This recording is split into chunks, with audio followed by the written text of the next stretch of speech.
I like breaking it down basically into three main loans that I see investors use.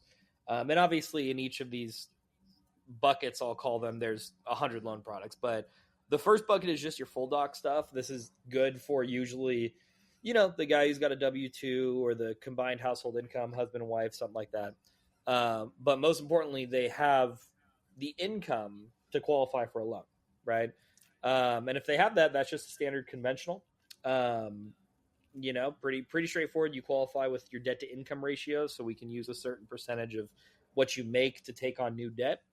If you qualify there, I'd recommend continuing to use that loan until you run out of qualification, because you typically get the best rates, right? The problem that a lot of investors find themselves is that you buy yourself out of qualifying really quick, right? I think I used 2 or 3 conventional loans, and then I had to go non-conventional when I was buying. I think it was about 2 or 3. And the reason being for that is that whether you're, I'm a business owner as well. Obviously, I own the One Brokerage, right? When you're not W-2'd, you play the tax game, right? Your goal is to write up as much as possible. And real estate allows you to do that in a very unique way, right? Now the downside is when you pull that lever, you're sure getting a lower taxable income, but you're offsetting your ability to qualify for a mortgage when you do that. Obviously, if you're decreasing your income you report on tax returns, you have less income to qualify, right? So to answer your question, truly, the second bucket, the full doc conventional realm being the first one, the second bucket is where most investors lie, if not immediately, eventually, right? And that's the non-conventional realm. That includes the most common product by far is the DSCR loan. That stands for debt service coverage ratio. And that's a lot of words to mean a very simple thing. You guys can just consider it the cash flow loan. Instead of having instead of having the individual qualify with your debt to income, it pivots all of that qualification just onto the property. That's why investors love it, because they don't have to qualify, right?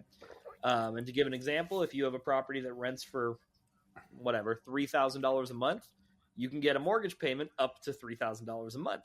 Pretty simple, right? As long as that property proves that it can generate enough money to pay for its debts. That would almost assuredly be our most commonly offered product to investors, just because of how easy it is. You don't have to do tax returns. You don't have to provide pay stubs. You don't have to provide any documentation of income. And a lot of people will say, oh my gosh, that sounds like a 2008 loan, right? Those of you who remember the ninja loans, no income, no job, right? And yes, a little bit. The difference being between this and 2008 is you could get that loan in 2008 with a 0% down payment. Can't do that now. DSCR loans will typically start with a minimum of 20% down required. That's the huge difference. The underwriting was the same, but they combined it with $0 down, and that's understandably where you get dangerous. Well, and a lot of those didn't cash flow too, right? I mean, also they didn't really document the cash flow. That's correct. That's exactly right. 2008 was even worse, where people in the full doc realm were just you were photoshopping tax returns at that point, adding a couple zeros to the end of your income. And believe it or not, light fraud. Yeah, just light, little pinch of fraud, right? 2008 was a crazy time. And then I was going through the 3 brackets: conventional, the non-conventional realm, which basically just includes all the loans that have a different way you qualify, but there's still a qualification aspect. The last aspect is just hard money lending. We call it bridge debt in the industry. And that's where it's just, it's called asset-based lending, which is just an equity play. Your lender is basically acting as a partner with you. So that's the loans that fund BRRRR projects, renovations, fix and flips. Those are the loan products that all those guys use, but they're not long-term products, that you want to put on like a 30-year fixed, right? They're short-term, usually 12 to 18 months. You get in, you get out, try to avoid paying the higher interest. And as I went through those 3 buckets from conventional to hard money, the underwriting got easier, but the rates obviously in terms get worse, right? Yeah, that's like the whole mortgage industry wrapped up in Yeah. 3 minutes there. That's super helpful to kind of visually compare products and start to think about where, for the listener, where they want to focus. Since you offer both the second bucket and the third bucket, if somebody wants to start with the BRRRR model, obviously they're going to, one of the R's in the BRRRR model, it's buy, rehab, rent, buy, renovate, I forget what all the R's are. Buy, rehab, rent, and then refinance, basically, and then repeat. So if you're going to refinance at some point, do you offer like a seamless transition into a DSCR loan? Do you have any products that kind of flow in from one loan to another, or do you need to do two separate loans? Yeah, it is two separate loans. It's funny. I'm actually creating a BRRRR loan right now. I'm having one of our investors who will kind of pre-fund the refinance, which will be very ideal because it'll kind of combine the B and the R into one, right? Right now, we do the full process, and I'll give you an example. Very classic scenario, right? Somebody's, let's just say, buying a $300,000 house, going to do $50,000 of reno, right?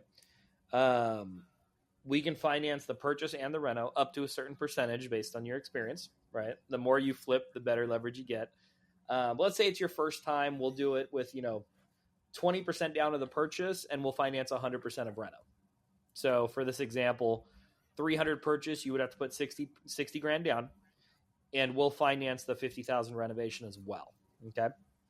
So what's your loan amount? 360 down is 240 purchase and 50K reno. So a 290K loan. That's what we're starting with. Okay. Let's say you go through your renovation, you have, $50,000 in upgrades done. And let's say that $300,000 house is worth $425 now. I don't know, I'm just shooting an example, right? And what we want to make sure we're protective of, and this is where a lot of what I started earlier, a lot of banks that only do hard money, they won't really care about the refinance because they don't do DSCR loans, or they may not be good at them.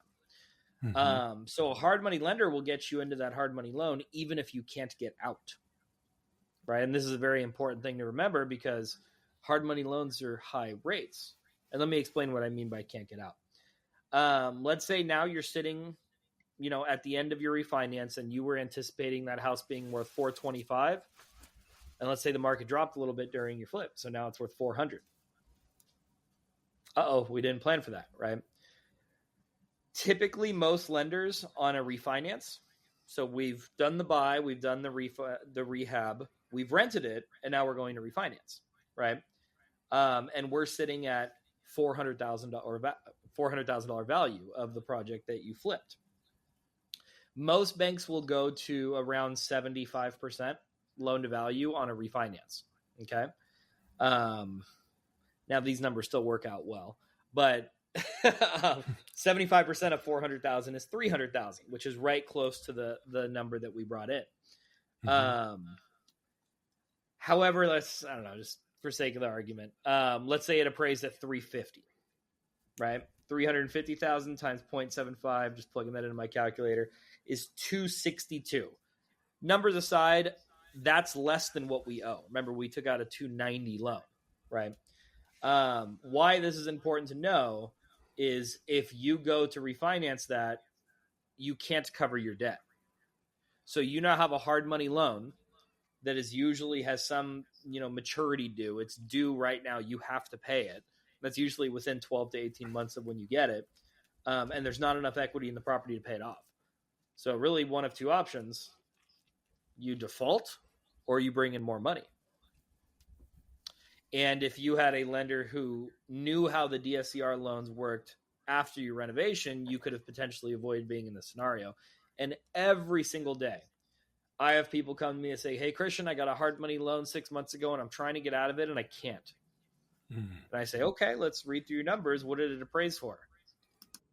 350. Oh yeah, it doesn't work. What happened? I don't know. I targeted a bad property, or it rents low, or whatever, and if you were having the conversation with somebody that did the exit financing after the hard money loan, you would potentially have someone who would have protected you from getting that environment. And I all the time, I'll kill deals. And that sounds wild because the lender's job is to like close deals, not kill them. But if I see a property that the borrower won't be able to refinance out of, I'll tell them don't get the hard money loan. Right? All the time. I do it every single day. Hey, you need to find a different property. There's nothing wrong with you. There's nothing wrong with your down payment, but this property won't debt service when you get out of it. I can't get the DSCR loan. You're not going to have enough equity there. Right? And it can prevent you from getting in a very hairy scenario. Right? Yeah. Yeah, that's a great point. A lot of people, I think, when they're starting out, don't realize that the only reason you do a rehab is to build equity. So like a lot of people will like do a BRRRR just to try to get a good rental property that's at market value. And I'm like, well, just buy a property at market value if that's what you want. Don't go through the headache because it's going to be a pain in the ass to do this rehab. So just buy something at market rate, put the down payment down and start cash flowing right away as opposed to doing the rehab. So that makes a lot of sense. And that's great that, I say to people all the time, a lender can be your best ally when you're investing because they've seen so many deals. If they're telling you, don't do this deal, that's usually a sign that you should probably listen to. So that's awesome.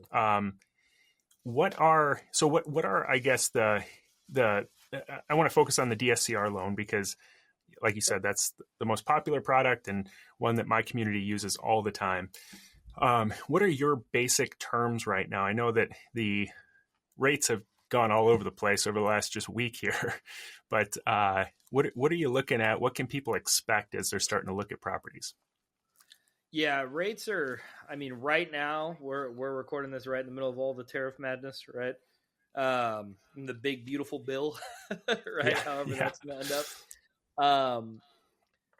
Right now, more than ever, really, at least as long as I've been in the industry, it's important to stay on top of things. If you're running your numbers, I kid you not, guys, this could be a huge difference from the day you get pre-approved to even like 60 days later when you put a property in escrow. Most people will, from the day they get pre-approved to the day they actually close the loan, most people take around 90 days. Usually 60 days to put a property in escrow and obviously 30 to close. Right now in those 60 days, a tidal wave could come, right? In the economic environment we're in right now. And the reason I say that is that communication with your lender is more important now than ever. I always recommend it as you're searching, keep your rates up to date, keep your projections and your pro forma up to date. But with how volatility,